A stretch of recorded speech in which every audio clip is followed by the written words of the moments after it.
Hi students, welcome to Anu educational studies. 7ನೇ ತರಗತಿ ಗಣಿತ ಭಾಗ 1 ಅಧ್ಯಾಯ 1 ನಮ್ಮ ಸುತ್ತಲಿನ ದೊಡ್ಡ ಸಂಖ್ಯೆಗಳು. ಹಿಂದಿನ ವಿಡಿಯೋದಲ್ಲಿ ನಾವು ಪೇಜ್ ನಂಬರ್ 16 ಮತ್ತು 17ರಲ್ಲಿರುವಂತಹ ಎಲ್ಲ ಪ್ರಶ್ನೆಗಳಿಗೆ ಉತ್ತರಿಸಿದ್ದೇವೆ. ಈ ವಿಡಿಯೋದಲ್ಲಿ ಪೇಜ್ ನಂಬರ್ 18 ಮತ್ತು ಪೇಜ್ ನಂಬರ್ 19ರಲ್ಲಿರುವಂತಹ ಎಲ್ಲ ಪ್ರಶ್ನೆಗಳಿಗೆ ಉತ್ತರಿಸೋಣ.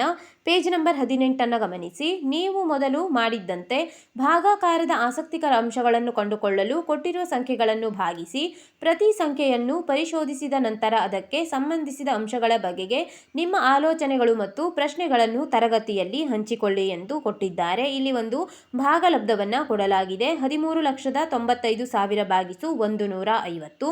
ಇದು ಪ್ರಪಂಚದಲ್ಲಿ ಏಕಮುಖ ಸಂಚಾರದ ರೈಲಿನ ಅತಿ ದೊಡ್ಡ ದೂರ ಕಿಲೋಮೀಟರ್ಗಳಲ್ಲಿ. ಈ ರೈಲು ರಷ್ಯಾದಲ್ಲಿ ಮಾಸ್ಕೋ ಮತ್ತು ವ್ಲಾಡಿವೋಸ್ಟೋಕ್ ನಡುವೆ ಸಂಚರಿಸುತ್ತದೆ. ಈ ಪ್ರಯಾಣದ ಅವಧಿ ಸುಮಾರು 7 ದಿನಗಳು. ಭಾರತದಲ್ಲಿ ಅತಿ ದೊಡ್ಡ ರೈಲು ಮಾರ್ಗ ಅಸ್ಸಾಂನ ದಿಬ್ರುಗಢದಿಂದ ತಮಿಳುನಾಡಿನ ಕನ್ಯಾಕುಮಾರಿಯವರೆಗೆ ಇದೆ. ಇದು 4,219 ಕಿಲೋಮೀಟರ್ಗಳನ್ನು ಸುಮಾರು 76 ಗಂಟೆಗಳಲ್ಲಿ ಕ್ರಮಿಸುತ್ತದೆ. ಈಗ ನಾವು ರೈಲಿನ ದೂರವನ್ನು ಕಂಡುಹಿಡಿಯಬೇಕು. ಅಂದರೆ 13,95,000ಕ್ಕೆ 150ರಿಂದ ಭಾಗಿಸೋಣ. ರೈಲು ಏಷ್ಯಾದಲ್ಲಿ ಮಾಸ್ಕೋ ಮತ್ತು ವ್ಲಾಡಿವೋಸ್ಟೋಕ್ ನಡುವೆ ಸಂಚರಿಸುತ್ತದೆ. ಪ್ರಯಾಣದ ಅವಧಿ 7 ದಿನಗಳು ಎಂದು ಕೊಟ್ಟಿದ್ದಾರೆ. 4,219 ಕಿಲೋಮೀಟರ್ನನ್ನು ಅದು ಕನ್ಯಾಕುಮಾರಿಯವರೆಗೆ ತಲುಪಿಸುತ್ತಿದೆ ಅಥವಾ ಕನ್ಯಾಕುಮಾರಿಗೆ ತಲುಪುತ್ತಿದೆ 76 ಗಂಟೆಗಳಲ್ಲಿ ಎಂದು ಕೂಡ ಕೊಡಲಾಗಿದೆ. ಈಗ 13,95,000ಕ್ಕೆ ನಾವು 150ರಿಂದ ಭಾಗಿಸೋಣ. 13,95,000 ಡಿವೈಡೆಡ್ ಬೈ 150. ಇಲ್ಲಿ ನಾವು ಈಗ ಎರಡು ಸಂಖ್ಯೆಗಳಲ್ಲಿ 0ಯನ್ನು ಕ್ಯಾನ್ಸಲ್ ಮಾಡಿದ್ದೇವೆ. ಕ್ಯಾನ್ಸಲ್ ಮಾಡಿದಾಗ 1,39,500 ಮತ್ತು 15 ಉಳಿದಂತಾಯಿತು. ಈಗ 15ರಿಂದ 1,39,500 ಭಾಗಿಸೋಣ. ಇಲ್ಲಿ ಭಾಗಿಸಿದ್ದನ್ನು ನಾವು ಪಕ್ಕದಲ್ಲಿ ತೋರಿಸಿದ್ದೇವೆ ನೋಡಿ. 15 9 135.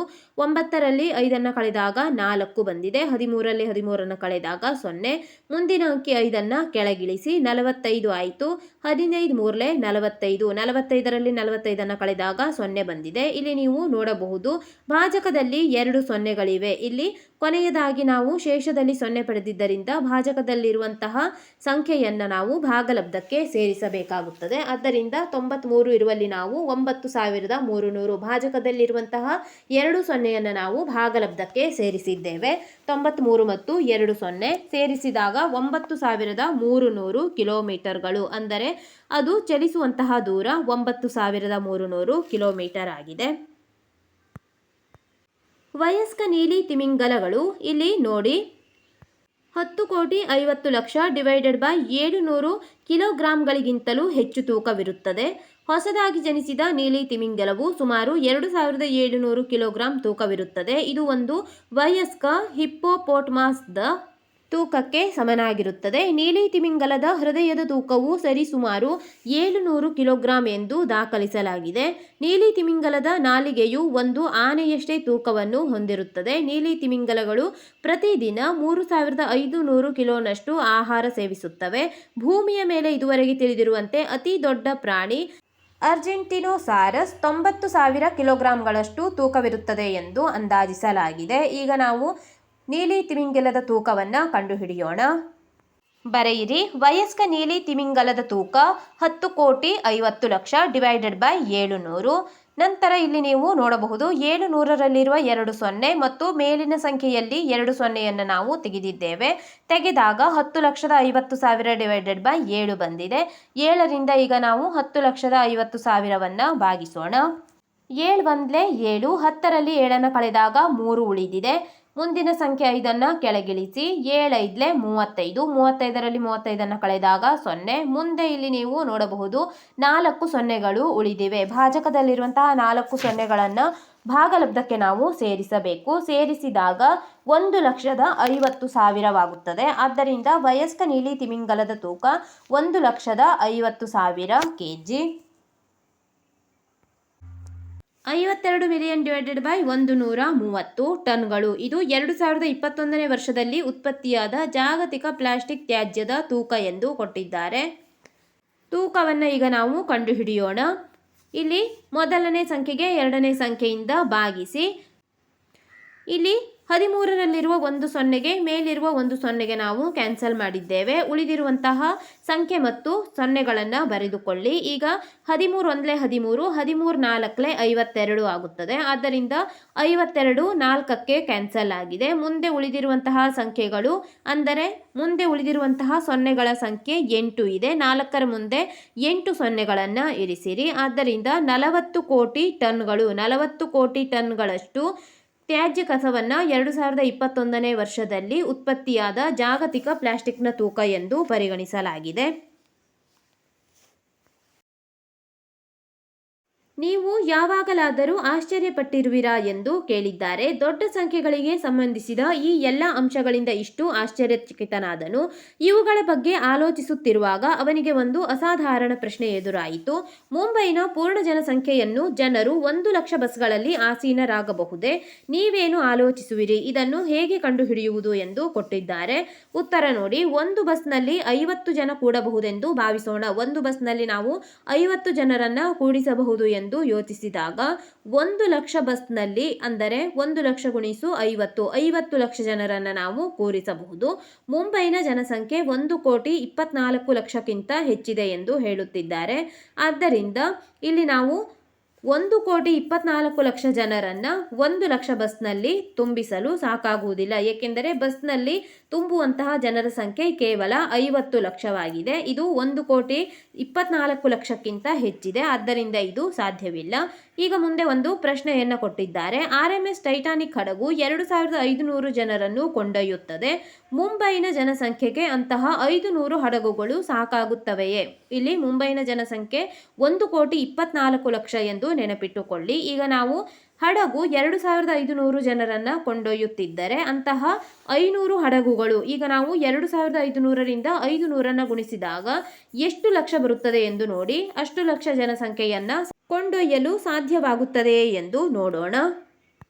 ಆದ್ದರಿಂದ 500 ಹಡಗಿನ ಸಾಮರ್ಥ್ಯ ಇಲ್ಲಿ ಒಂದು ಹಡಗಿನ ಸಾಮರ್ಥ್ಯ 2,500 ಜನ ಎಂದು ಕೊಟ್ಟಿದ್ದಾರೆ. ಇಲ್ಲಿ 500 ಹಡಗುಗಳ ಸಾಮರ್ಥ್ಯವನ್ನು ನಾವು ಮಾಡುವಾಗ 2,500ಕ್ಕೆ 500ರಿಂದ ಗುಣಿಸಿ 2,500 ಗುಣಿಸು 500 ಇಲ್ಲಿ 25 125 ಸಂಖ್ಯೆಯಲ್ಲಿ ನೋಡಬಹುದು 4 ಸೊನ್ನೆಗಳಿವೆ. ಆ 4 ಸೊನ್ನೆಗಳನ್ನು ನೀವು ಉತ್ತರದಲ್ಲಿ ಇರಿಸಿ.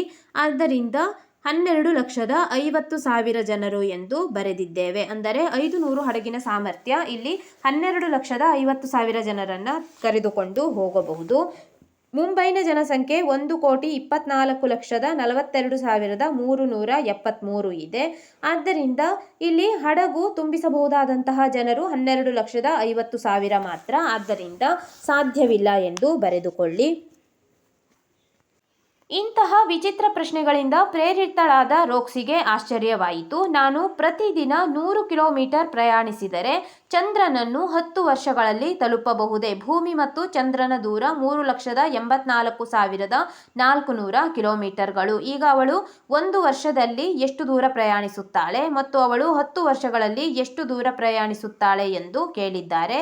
ಈ ಲೆಕ್ಕಾಚಾರಗಳನ್ನು ಹಂತಗಳಲ್ಲಿ ಮಾಡುವುದು ಸುಲಭವಲ್ಲವೇ? ಈ ಕ್ರಮವನ್ನು ಎಲ್ಲ ದೊಡ್ಡ ಲೆಕ್ಕಾಚಾರಗಳಿಗೆ ನೀವು ಬಳಸಬಹುದು. ಈಗ ನಾವು ರೋಕ್ಸಿ ಪ್ರತಿದಿನ 100 ಕಿಲೋಮೀಟರ್ ಪ್ರಯಾಣಿಸಿದರೆ ಚಂದ್ರನನ್ನು 10 ವರ್ಷಗಳಲ್ಲಿ ತಲುಪಬಹುದೇ ಎಂದು ನೋಡೋಣ. ದಿನಕ್ಕೆ 100 ಕಿಲೋಮೀಟರ್ ಪ್ರಯಾಣಿಸಿದರೆ 1 ವರ್ಷಕ್ಕೆ 1 ದಿನಕ್ಕೆ 100. ಆದ್ದರಿಂದ 1 ವರ್ಷಕ್ಕೆ 365 ದಿನಗಳಿರುತ್ತವೆ. 365ಕ್ಕೆ 100ರಿಂದ ಗುಣಿಸಿ. ಅಂದರೆ 1 ವರ್ಷಕ್ಕೆ ಅವಳು ಎಷ್ಟು ದೂರ ಕ್ರಮಿಸುತ್ತಾಳೆ ಎಂದು ನೋಡೋಣ. 1 ವರ್ಷಕ್ಕೆ 365 ಗುಣಿಸು 1 365. ಇಲ್ಲಿ 2 ಸೊನ್ನೆ ಇದೆ 100ರಲ್ಲಿ. ಆ 2 ಸೊನ್ನೆಯನ್ನು ಉತ್ತರದಲ್ಲಿರಿಸಿ. 36,500 ಕಿಲೋಮೀಟರನ್ನು ಕ್ರಮಿಸುತ್ತಿದ್ದಾಳೆ. 1 ವರ್ಷಕ್ಕೆ ಅವಳು 36,500 ಕಿಲೋಮೀಟರ್ ಪ್ರಯಾಣಿಸಿದರೆ 10 ವರ್ಷಕ್ಕೆ ಎಷ್ಟು ಕಿಲೋಮೀಟರ್ ಪ್ರಯಾಣಿಸುತ್ತಾಳೆ ಎಂದು ನೋಡೋಣ. 10 ವರ್ಷಕ್ಕೆ ಈಗ ನಾವು 1 ವರ್ಷದ ದೂರವನ್ನು 10ರಿಂದ ಗುಣಿಸೋಣ. 36,500 ಕಿಲೋಮೀಟರ್ ಗುಣಿಸು 10 ಇದು 10 ವರ್ಷಕ್ಕೆ. 365 ಗುಣಿಸು 1 365. ಇಲ್ಲಿ 2 ಸೊನ್ನೆ ಪ್ಲಸ್ 1 ಸೊನ್ನೆ 3 ಸೊನ್ನೆಗಳಿವೆ. 3 ಸೊನ್ನೆಗಳನ್ನು ಇರಿಸಿ. ಆದ್ದರಿಂದ 3,65,000 ಕಿಲೋಮೀಟರನ್ನು ಅವಳು 10 ವರ್ಷಕ್ಕೆ ಪ್ರಯಾಣಿಸುತ್ತಿದ್ದಾಳೆ. ಭೂಮಿಯಿಂದ ಚಂದ್ರನಿಗಿರುವಂತಹ ದೂರ 3,84,400 ಕಿಲೋಮೀಟರ್ಗಳು. ಆದ್ದರಿಂದ ಅವಳು 10 ವರ್ಷದಲ್ಲೂ ಕೂಡ ಚಂದ್ರನನ್ನು ತಲುಪಲು ಸಾಧ್ಯವಿಲ್ಲ. ಏಕೆಂದರೆ ಅವರು ಕೇವಲ 3,65,000 ಕಿಲೋಮೀಟರ್ಗಳನ್ನಷ್ಟೇ ಇಲ್ಲಿ ಕ್ರಮಿಸುತ್ತಿದ್ದಾಳೆ. ಆದ್ದರಿಂದ 10 ವರ್ಷಕ್ಕೆ ತಲುಪಲು ಸಾಧ್ಯವಿಲ್ಲ ಎಂದು ಬರೆದುಕೊಳ್ಳಿ. ಇಲ್ಲಿ 1 ವರ್ಷದಲ್ಲಿ ಅವಳು ಎಷ್ಟು ದೂರ ಪ್ರಯಾಣಿಸುತ್ತಾಳೆ ಮತ್ತು 10 ವರ್ಷದಲ್ಲಿ ಎಷ್ಟು ದೂರ ಪ್ರಯಾಣಿಸುತ್ತಾಳೆ ಎಂದು 2 ಪ್ರಶ್ನೆಗಳನ್ನು ಕೊಟ್ಟಿದ್ದಾರೆ. ಅವುಗಳಿಗೆ ಉತ್ತರಿಸಿ. 1 ವರ್ಷದಲ್ಲಿ ಅವಳು 36,500 ಕಿಲೋಮೀಟರ್ ಪ್ರಯಾಣಿಸುತ್ತಾಳೆ. 10 ವರ್ಷದಲ್ಲಿ 3,65,000 ಕಿಲೋಮೀಟರ್ ಪ್ರಯಾಣಿಸುತ್ತಾಳೆ ಎಂದು ಬರೆಯಿರಿ. ಈ ವಿಡಿಯೋದಲ್ಲಿ ನಾವು ಪೇಜ್ ನಂಬರ್ 18 ಮತ್ತು 19ರಲ್ಲಿರುವಂತಹ ಪ್ರಶ್ನೆಗಳಿಗೆ ಉತ್ತರಿಸಿದ್ದೇವೆ. ಮುಂದಿನ ವಿಡಿಯೋದಲ್ಲಿ ಪೇಜ್ ನಂಬರ್ 20ರಿಂದ ಮುಂದಿರುವಂತಹ ಎಲ್ಲ ಪ್ರಶ್ನೆಗಳಿಗೆ ಉತ್ತರಿಸೋಣ. ನಮ್ಮ ಅನು ಎಜುಕೇಷನಲ್ ಸ್ಟಡೀಸ್ನಲ್ಲಿ 7ನೇ ತರಗತಿ ಗಣಿತ ಭಾಗ 1ರ ಎಲ್ಲ ಪಾಠಗಳ ಅಭ್ಯಾಸದ ಪ್ರಶ್ನೋತ್ತರಗಳನ್ನು ಬಿಡಿಸಲಾಗುವುದು. ನೀವು ಎಲ್ಲ ಪಾಠಗಳ ಅಭ್ಯಾಸದ ಪ್ರಶ್ನೋತ್ತರಗಳಿಗಾಗಿ ನಮ್ಮ ಚಾನಲ್ನ ಪ್ಲೇಲಿಸ್ಟ್ 7ನೇ ತರಗತಿ ಗಣಿತ ಭಾಗ 1 ಅಭ್ಯಾಸ ಪ್ರಶ್ನೋತ್ತರಗಳು ಇದನ್ನು ಗಮನಿಸಬಹುದಾಗಿದೆ.